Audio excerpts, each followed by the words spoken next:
manager who's going to introduce our next speaker. Hi folks, welcome. I hope you're enjoying the event so far today. I'm going to introduce our next speaker, Fergal O'Connor.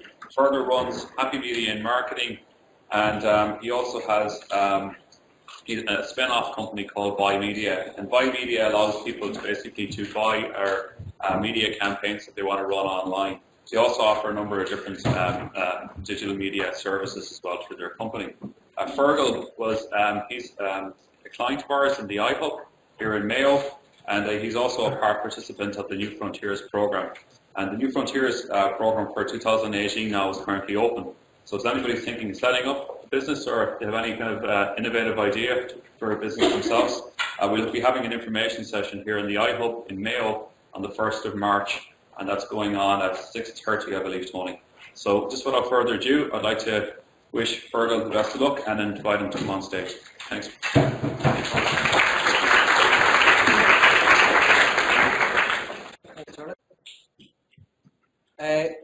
Just on that, as Turlock mentioned there about the New Frontiers, he mentioned that I was a participant on the 2016 program.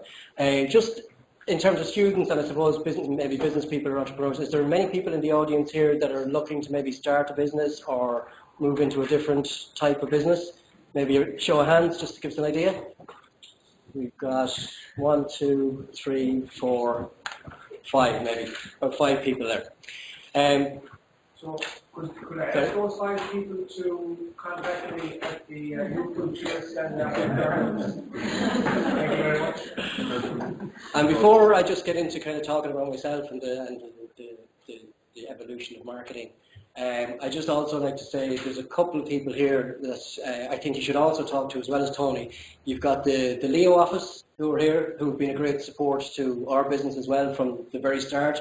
It's important when you're starting up a business to surround yourself with people that you trust and that you can kind of confide in of what your ideas are. And certainly the Leo office, John McGee and the team were really, really supportive of us. And also Enterprise Ireland, Margaret Sharton I know is here as well. So then Enterprise Ireland are a good group to talk to as well. And as Turlock mentioned, we're a client of the Innovation Hub. So we see ourselves as kind of a global business. We're based here in Mayo, and we don't see any disadvantage to that. So we'd really encourage businesses, whether you're in Mayo or wherever you are online, you can be in the west of Ireland and you can have a global ambition for your business. So my background, I've got 25 years of experience in media, marketing and advertising. And I've worked with, I suppose, thousands of clients across those years. Helping them to kind of get better outcomes and better resolutions from their advertising campaigns. And I've noticed over those 25 years a real change and a real evolution. I suppose that's what I want to talk about here today, is the evolution in marketing that I've seen from, say, the early 90s when I started in advertising right up until today. And the things that we need to be wary of, and also the things that we need to embrace and the things we need to bring on board in our business. So this is kind of what we all looked like in the 1990s when we were in sales and marketing. We had the suit, we had the tie, we had the slick back hair, and we were tethered to a phone, probably in an office somewhere. In my case, it was in a publishing company in Dublin. And this was our mode of communication. So when we wanted to send visual communication to a client, we had to use a fax machine. So literally, we would have a piece of paper, we would put our ad copy onto it, we would fax it through to the client would sign off on the bottom of it, and we'd get approval and sign off that way. And the fax machine was our email of the time in the early 1990s. This was our creative department and our content tools. So when we were designing an ad, we'd get a bit of Pritt stick, we'd get the golden pages out, we'd put it onto a photocopy, and we'd photocopy the ad, we'd tip X out the bits we didn't want, we'd write in other bits that we thought with the message we wanted to put across, we'd Pritt stick it onto the top of the piece of paper, and we'd fax it out to the client. That's how we did content marketing and advertising back in the early 90s. This is the typical ad from the 1990s. I should have said, this talk is a little bit like a game show, so there's prizes. So I'm going to ask questions. So if anybody gets the answer right, there'll be a small prize. And in terms of prizes, think more like blankety blank checkbook and pen rather than Who Wants to Be a Millionaire. So this is an ad from the 1990s. Does anybody know what this ad Who was that? Who was the first person to pick silk cut? Turlock, prize for you. Business card. Oh, cigarettes. USB stick.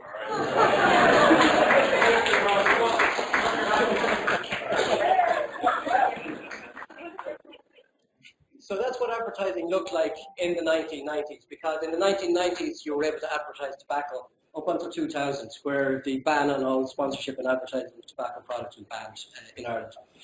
So that's what advertising looked like. You had to be very creative. The reason that they had the silk cut like that was because a few years previously they actually banned showing packaging, so you couldn't actually show the cigarette package. So silk cut had to come up with ways of really being innovative on how do you portray the brand silk cut without actually showing a brand, and that's how they did it. So the next thing then I wanted to look at was the evolution of communication and how we speak to our customers and how we speak to our potential customers. Next prize. Does anybody recognise this guy? I know he's kind of hard to see up there in the corner, but anybody? Actually, there's 2 USB sticks if you get this guy. It's really hard. His name is Gary Turek. And Gary Turek is famous because his title that he doesn't like himself is the King of Spam. And in the 3rd of May in 1978, before the internet, there was a network called the AppRenet, and it was used by all these techies. And this is the first ever spam email that was sent by Gary. He was the marketing manager of digital at the time, and they were bringing out a new product called, I think it's the Deck System 260. And Gary decided he didn't want to he didn't want to send out letters, he didn't want to send out something in the post, so he sent this email through this AppRenet to 387 people. And it was really, really successful. He sold $13 million worth of the Deck System 2060 through that email. But people complained. Even from the first email, people were giving out about spam. So he got phone calls from people that he sent it out to saying, Gary, what have you done? My computer's just crashed. Something has come in because this email you sent me has just blown the memory on my machine. This is 1978, remember. So if we look at email trends, so email marketing is still very, very important for businesses. And if you look at trends into 2018, you'll see here the keywords. This is a survey that was done with 1,500 email marketers. So the key 5 words to concentrate on there are data, content, personalization, automation, and artificial intelligence. And they're the things that we need to look at, not just in email, but across all our promotional activities throughout 2018 and beyond. This is the traditional sales funnel, and some of the speakers earlier on spoke about the funnel. So you normally go through, you make your potential customer aware of your product, then you engage with them, they discover more about your product, they purchase it, and then you try to retain them or upsell them with different products. Well, that marketing funnel is really changing now, and email has to play a big part in that. So now no more do you just get the purchase and it ends, but now once they get the purchase, you need them to adopt it. You need to retain them as well. You need to expand on your product offering, and you need them to become advocates of your product. So then they spread it and share it through their social networks as well. So back to the marketing person of the 1990s. This is what we turned into then after we got the next change in the evolution of communication, which was the mobile phone. And we moved from the marketing and salesperson that was in an office, tethered to your phone, couldn't leave because you're afraid you'd miss a phone call, to what we all are now here today, these hip, cool, trendy marketing people with our mobile phones. That's a 1992 version of a Motorola. It was the first digitized mobile phone that people could actually use and carry around in the pocket. It was still pretty big. This is the evolution in terms of size of the mobile phone. So the 1990s, big, huge block brick, down to 2000, where people tried to get it smaller, smaller, smaller, smaller. It was all about making the mobile as convenient and small as possible so it could fit in your pocket and you carry it around with you. The lighter, the smaller, the better. But something happened in 2003 where the mobile phone started to change. And the next prize of the evening is if anyone can tell me why the mobile phone suddenly started to get bigger and bigger and bigger. iPhone. Nearly there. You're on the right lines, but there's one reason why. Video. Louise, well done. So the reason that the mobile phones started to get bigger and bigger is because people realized in 2004 that you have the ability to watch video on your mobile phone. So they started to make the screens wider and wider and wider so you could watch video in more high definition content. Now one commentator actually said that it was really because it was the ability to watch porn on your mobile phone. That's why the screens got bigger and bigger and bigger. And then something happened in 2013 as well. So the screens were at that particular size. So you had the large screen that we all have today on our mobile phones. And in 2013, something happened as well. And I'm going to again reference the 36th most popular website in the world, which is Pornhub. And it shows the change in mobile adoption from 2013 to 2017. And you can see here in 2013, approximately 45% of the users were on desktop. But by 2017, 67% of their users were on mobile phones. And this is, if you look globally as well, it's a huge difference between different countries. In India, where there's huge, very cheap data plans on mobile phone, 87% of their customers or their watchers are on mobile phones. And this is reflected through general commercial businesses as well. So there's been a 20% increase in mobile share of online sessions. There's been an 18% decrease in the time spent per visit, and there's been a 29% increase in mobile conversion rates. So if you take all those figures together, what you see is mobile share of the market is increasing. People are spending less time on it, so the content that you put on there has to be really engaging and has to get people to interact very quickly because they're spending less and less time. But you also have to be mobile-centric because 29% more people are buying through the mobile phones than were before. And this is figures from Google. So the next step of the evolution in marketing is the evolution of intelligence and how we look at intelligence. And intelligence was a thing that set us apart as human beings. So what set us apart from the animals? Well, we were intelligent, the animals weren't. But now what's happening is intelligence has been redefined, and intelligence has been built into machines. So AI and automation is the next big trend and the next big evolution in marketing. The robots are coming, and we just need to be aware of what they're going to do to us or what we are going to make them do. So Jack Ma was speaking recently at Davos a couple of weeks ago, and he said by 2030, 800 million jobs will be replaced by machines.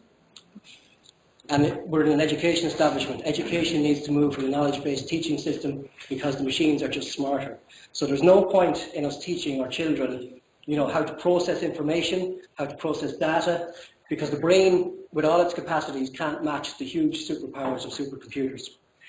So we need to look at areas where we can set ourselves apart from machines, things like art, music, teamwork, independent thinking, things that make us human and can set us apart from the machines, because if we try to compete with the machines in terms of data and knowledge-based stuff, we will never compete. Currently, this is Jack Ma looking at the future, but currently available AI technology can automate 45% of all activities people perform today, and that's from McKinsey. So it's not just about looking at the future, and this isn't science fiction, it's actually going on today. 60% of occupations will experience at least 30% of automation. So if you look at your own jobs and you look at the people who work for you, look at the areas, look at that job flow, look at that workflow, and look at the areas where potentially a machine could come in and automate that part of the process. And that's what's happening today. And again, this is today. In 2018, 3 million people will be supervised by robots. So what's happening in the workplace now is humans are putting into machines metrics of how a job should be performed. And a machine is telling the upper management whether this person is good at their job or whether they're bad at the job. And there's no human intervention. It's all the machines that are doing this. So as I said, the robots are coming. The robots are actually here. So we need to be aware of this in everything we do, in education, in marketing, and as human beings. So what's the trend and what's moving, what's changing? So we've heard a lot about, screens, apps, websites, and that's on the decline because with all the new voice technology and all the chatbots, we need to be preparing our businesses to move away from that kind of screen-based filling in forms, working on screens, to more of voice search, digital assistants, and chatbots, because that's the way the future is moving. Google are totally into voice. Microsoft looking at voice search. So for businesses, what does that mean for us? It means that if you look at your content online, you no longer have to worry so much about the content, how it looks and how it reads, but you also have to be developing your content for how it sounds and how you speak back to people. So people will be on an Alexa or a Google Home, and they'll say, can you find me a plumber in Ballina? And if your content isn't, search enabled, or voice enabled for search, then you're going to suffer. So that's an important thing for the future as well. Worryingly for human relationships, by 2020 the average person will have more conversations with their boss than with their spouse. And that's from Gartner research, one of the top research companies in the world. So again, it's the way things are moving. People are moving more into search based on voice. And in business then, if we look at kind of customer service areas, so we're looking at kind of work, and there's students here that are coming out of college and looking at potential areas they could go into. I know a lot of students come out of college and some of the first jobs to go into is maybe software support or customer service support at a software or an IT company. But 40% of consumers don't care whether a chatbot or a person actually answers their queries, as long as they help quickly and easily, and that's research from HubSpot. And again, this is happening now. 67% of consumers worldwide use the chatbot for customer support in the past year. That's from Business Insider. So the changes in how we deal with not human relationships and the way we deal with businesses is completely changing now. Customer support is moving much more towards robotic chatbots, automation, and we have to be aware of that as businesses. They're also better than us. In fairness, they're better than us at doing this. So like they've saved 4 minutes, over 4 minutes on average on a customer service call, which over traditional call centres. And in terms of the commercialisation of it, there's no argument. In healthcare and banking alone, they're going to save $8 billion over the next 10 years on customer service support through banking and healthcare businesses. So if we look then at data, and we've looked at data and how that can help in chatbots and all that sort of thing, so we're trying to analyse, human behaviour. And this was Dara Khosrowshahi, I'm not sure how to pronounce his second name, but he's a director of Uber. And as we know, Uber has been in the news a lot lately for a lot of bad stuff in terms of how they deal with employees. But there's also been a lot of bad stuff in terms of what's happened to actually customers of Uber. So in both Lebanon and the US, there's been a huge spate of murders of actually customers of Uber by the drivers. And Dara was asked this at Davos a couple of weeks ago, what are their plans to bring in some sort of analytics or data that can help them to decide whether a driver that you get into the car with could potentially be a murderer. And he said, worryingly, you have to remember, the rating of a driver evaluates his driving ability, but cannot predict if he's going to be a serial killer. So you just have to cross your fingers and hope when you get into your Uber. Next prize. Does anybody know what this movie is? Minority Report. Who said Minority Report?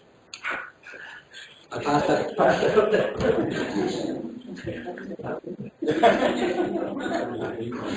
So I don't know if you remember the premise of Minority Report, but it was kind of like what Dara was talking about from Uber. It was talking about, how do we predict that people will commit a crime in the future?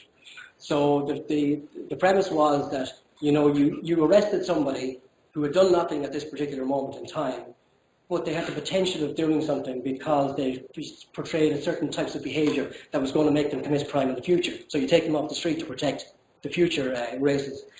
Science fiction, right? Well, not really, because China is going Minority Report with AI that predicts who will commit a crime next. That's from the Financial Times. And as you can see here, there's a Chinese grandmother who looks really criminal and dangerous that's been tracked by the Chinese AI. And this is happening in China at the moment. There's 176 million surveillance cameras in China. And because of the communist regime, they have a huge database of all the citizens. So they're actually tracking citizens to see, if you go into a supermarket and you buy a hammer, and then you go into another shop and you buy rope, and then you go into another shop and you buy a knife, are you potentially going to do someone some damage?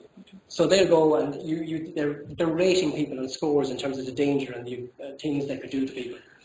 So they're starting to pick people up based on their behaviours and question them on why are you doing these things. This is the Li Ming. He's the Vice Minister of Science and Technology in the Chinese government. And he's really for, the whole government are really for this monitoring of people, but they're using the whole fear factor in terms of, we're doing this for your own good. So he said if we use our smart systems and smart facilities well, we can know beforehand who might be a terrorist and who might do something bad. Now, it's do something bad in the definition of the Chinese government to do something bad, but it's a scary way that things are working, and the ability to have this predictive analysis of not just what somebody will buy because we're here as marketers, but also what behaviours of people are to potentially harm another human being. And this isn't, I said, that was a science fiction movie, but this is now science fact. It's happening. And before China brought it in, we say, well, that's China, it's a communist country, they're really scary. This is happening in Milan, in Los Angeles. So over the last 10 years, the police systems, or the police departments in both Milan and Los Angeles, have these predictive analysis devices that can show where potentially a new crime is going to be committed based on movement of known criminals, and where people are congregating in corners and they're watching through surveillance cameras. So it's happening. This stuff is actually real. So you think the AI is scary, and then you kind of get a message like this that says, actually, the AI is really, really stupid after all. So I got this. Hi, Fergal. When you finish boosting your post for €21,200, you can reach up to 25 more people. So you have that right. Okay, AI and predictive analysis is really, really scary, and then you get this to say, Jesus, it's really, really stupid. There's a long way for it to come.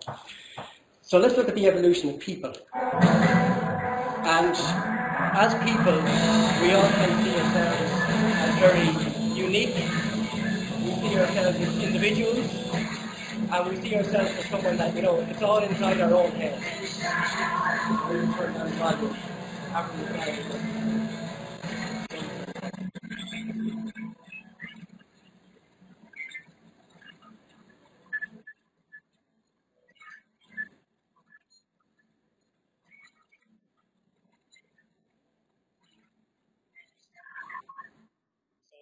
You probably couldn't hear me over the music, the lights were so loud. We're all individuals. We see ourselves all as individuals. We see ourselves all as quirky and original, and that we're our own kind of person. But really what's happening is that we're constantly being tracked, and it's because of our own love of our devices. We're constantly on our mobile phones. So Google, this is again figures from Google, 150 times a day people actually interact with their mobile phones. And it makes it very easy for Google then to track your journey throughout a day of what you're doing and where you're checking in, what your potential intent is to buy, and so they can feed you advertising. So that's one way that we're being tracked. And the other way is with Facebook. Louise was talking a lot about Facebook, and this is the 98 data points that Facebook use to track you, so they can serve you advertising. So they're basically looking at, who your friends are, they're looking at what sort of pages you like, they're looking at your internet connection type, they're looking at what sort of device you're on, they're looking at, interests and all that sort of stuff, 98 different things that they use to track. And they're using that, as I said, to serve you up advertising. I don't know if anyone, again, prize if anyone gets this, but this is an acronym that is at the center of all of Facebook's commercialization of their business. Does anybody know what it stands for? Any guess? Okay, I'll push you out of your misery. It's people. Who said that? Well done. People you might know. And that's the key to how Facebook, serves you up these friend requests. If you're not on Facebook, then Facebook can't commercialize you as a piece of data. So unless Facebook keeps serving you up people you might know, you don't interact with it, you lose interest. Oh, geez, there's somebody that I didn't see since college, or there's someone that I knew in school. So they're constantly trying to create these algorithms that will match you up based on your behavior with people you may know, because then it keeps you on the platform, it keeps you in their ecosystem. So basically the message here is that we as people, or we as individuals, are being turned into data points by our online activity and all the things that we do. The people are going into the machines are churning out the data is going back into machines, and the machines are turning out targeting of people that can be used to target us for advertising or promotion or whatever they want.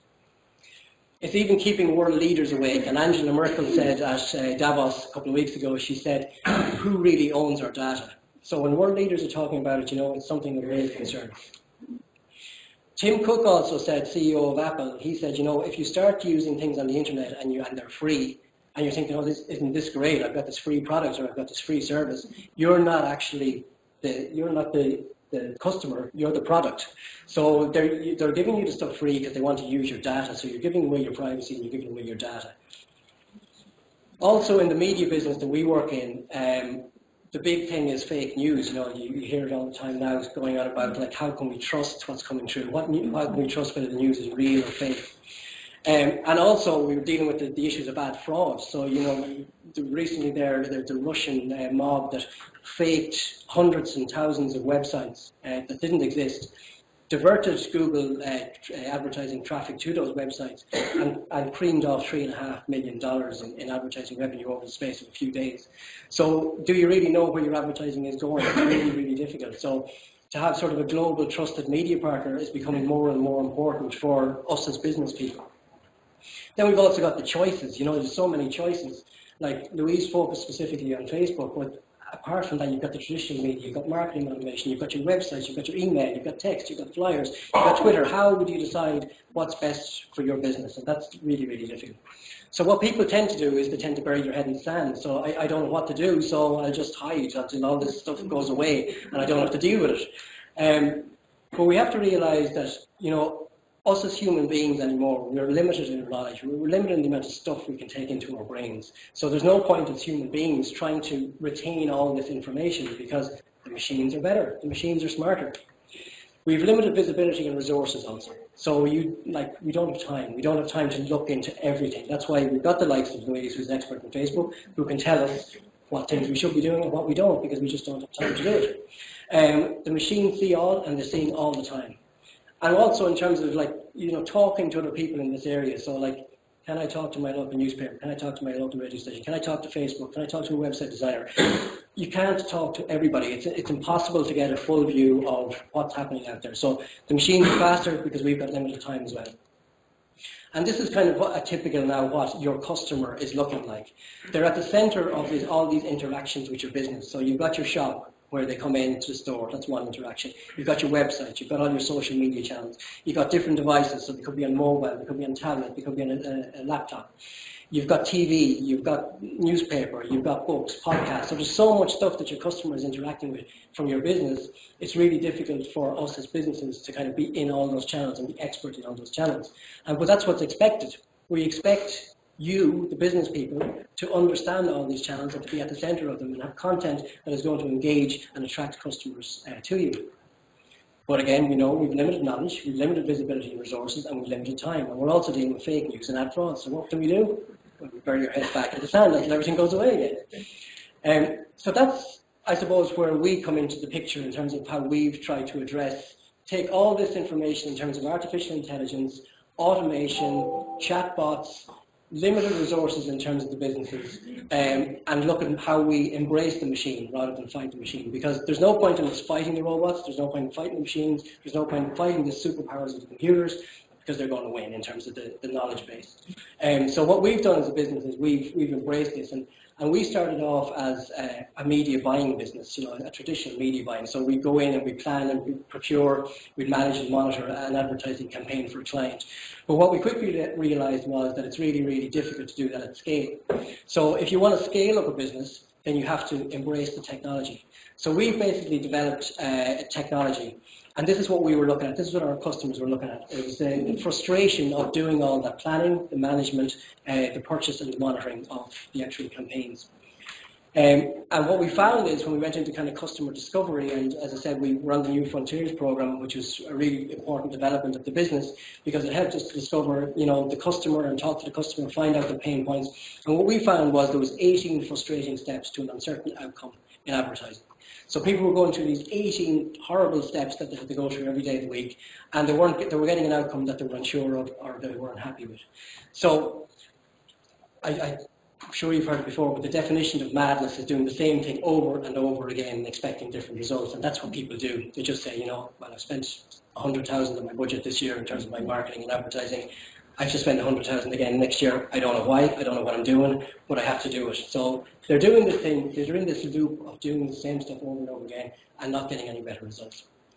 So what we did was we tracked the whole the buying process, and as I said, there was 18 manual steps, and we looked at customer experience. Jerry mentioned how important customer experience is for Vodafone. I was talking to Owen earlier on about the same thing, and the customer experience now is vital because people are so used to, you know, this really engaging experience online and with computers and their mobile phones, and they don't expect to have any blockages in that kind of the customer experience. So you have to really, really track your customer experience, and every business can do this, whether you're going into a technology business or you have manual processes.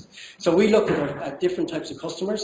We looked at the things they had to do in terms of searching for media, how they got their results, how the results were validated, how we onboarded them, how that validation worked, how they paid, and their dashboard that they would have in the end. And what we've developed, or what we've come out with at the end for advertisers and small medium enterprises, is a platform that kind of takes in all the stuff that we've spoken about. So it takes the industry knowledge that we know about, it takes the artificial intelligence, it uses automation to make the process faster, and machine learning, so it learns what's better for outcomes for the customer. We use customer targeting and segmentation, so we built that into the system. Then we bring in clients, so we bring in client information of past campaigns. As I said, we've dealt with thousands of clients over the years, so we built in all this past campaign information into the system as well. And then we brought in all the media companies, so not just traditional, but Google, Facebook, regional and local press, and radio stations. So we built all that inventory system and all the information from their databases as well. And what we're coming out with is we're learning the best advertising options for small and medium enterprises. We're increasing advertising return on investment for the clients that are using us, and we've got better business outcomes in the future for these particular clients through the machine learning and the artificial intelligence. And in terms of usage, then, we're seeing a 30% increase in the advertising return on investment, so they're increasing sales by 30%, and they're saving time by about 25%. So instead of fighting the machines, we need to start working with them and get better outcomes for our businesses. So we want you. So whether it's either as clients to kind of come on board, have a look, see if the systems that we use and the processes we use can help your businesses to get a better return on your advertising and save your time. Whether it's to become advocates of the Buy Media system, we don't need to start talking and shouting about it, or whether it's as students, to come in and get some work experience or come and work with us, and because we're an expanding and growing team. So this is our vision of the future. No more will people have to think about all the different things you have to do. You just think about one thing, and that's Buy Media. But we also have a bigger kind of a social, we're obviously a commercial organisation, and we want to make money. We don't make money from our advertisers, but we make money from the media companies. So basically we don't charge any advertisers any money. We charge the media companies. So if we're booking advertising for an advertiser, the media companies pay us. So for an advertiser, it's completely free of charge to use the system. But we also have a bigger social view, and that's that fake news that I mentioned. So how do we kind of combat fake news? And I know it's a big mission, but one of our small steps that we're taking is we want to look at what affects fake news. And really fake news is affected by the quality of journalism in media. And the reason that the quality of journalism in media is affected is because there's so many cutbacks in the media. They're all suffering in terms of advertising, and so the first thing that they cut is the editorial department. So what we're looking at is our big news today, and I was just joking to Louise about it, but it has been big news today. Ours is the Real News Trust, and we're basically forming a trust that will help media companies to take on interns in their media companies. So we're going to fund, say, interns within the journalistic radio, newspapers, TV, wherever, digital publishers, wherever they need it. And we'll help them to fund interns to kind of help them increase the quality of their journalism, with the hope that we open the eyes of the world to kind of like what true news is and what the truth is in terms of journalism, and give people faith and trust in the media again. So we're a small, ambitious team of business leaders that are kind of expertise across marketing, advertising, media, software, but we're very, very ambitious. As you can see, we have a global ambition. This isn't just about Ireland. We hope that here from Mayo we can take on the world of media and really bring on board both businesses that we can help and also media companies from all over the world and all over the globe. And I know we're small, and you might think, Jesus, they're only a small team. How can they possibly do that? But in the world of the Dalai Lama, if you think you're too small to make a difference, try sleeping with a mosquito. And that's it for me. If anyone has any questions, thank you.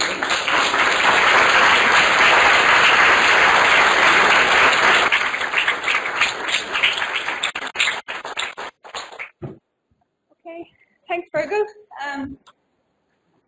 So the slides, it's great in the sense, if you look at it, it was very pictorial rather than bullet points. So you can even see as we present, we even have to adapt the way, we present to our audience. So that's something even us as lecturers are having to cope with, because students don't want to be looking at bullet points, here we go. 20 bullet points, off to go and do a project, so it's getting very visual.